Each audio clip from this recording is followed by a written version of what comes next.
My company makes a piece of free and open source software called FrontlineSMS, which is done for a very long time now, and we recently released a platform called Frontline Cloud.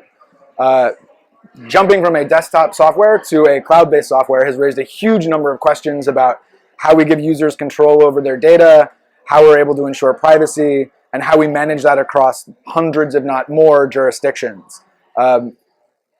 Being a lawyer, I had a huge interest in what that meant, but it's an enormous amount of liability, and though there's a lot of expertise on it, it's not very well packaged in terms of being accessible and understandable, particularly for entrepreneurs. So we just started this project called the Capture the Ocean Project, which is an attempt to map the laws of data, and in particular the ways in which private organizations are compelled to hold user data by government regulation or policy.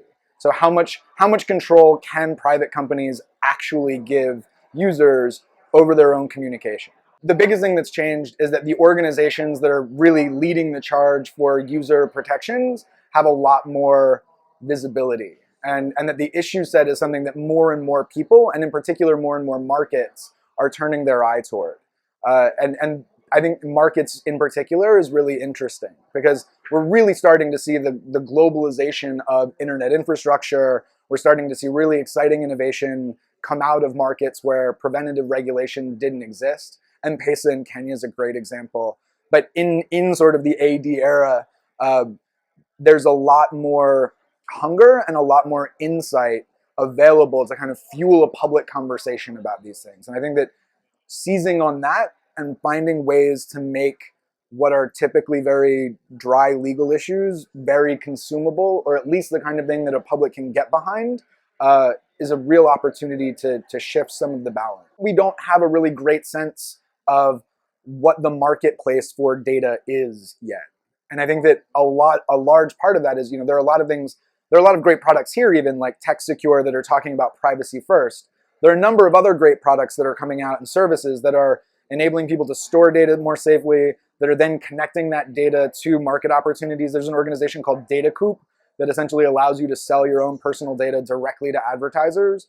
So I'm starting to see a lot of really interesting entrepreneurial models that are basing their value proposition on giving users a much different level of agency in the way that they interact with the institutions and the businesses and the governments around them. And I think that market-based solutions for that will be an incredibly important part of building a fairer web. I would really recommend better defaults, making sure that when people are setting up their phones or when people are setting up browsers, that they go to the effort of downloading an extra plugin or two that gives them a little bit more protection. I would also say that there's an enormous need to move process or to change the way that things are done toward people who are not involved, people who are not reached through technology. So the reason that FrontlineSMS and our software is designed the way that it is because SMS reaches more than twice as many people as the internet. But the number of things that you can access through SMS is still comparatively very, very small. And I think that where we're able to build more points of access and use those moments of opportunity to present options, to give people clearer, more plain language decisions, it becomes a lot easier for the average consumer to take a more responsible approach. But we have a lot of work to do in making that easy enough.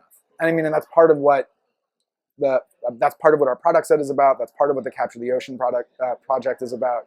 It's an effort to make the conversation more accessible, more plain language.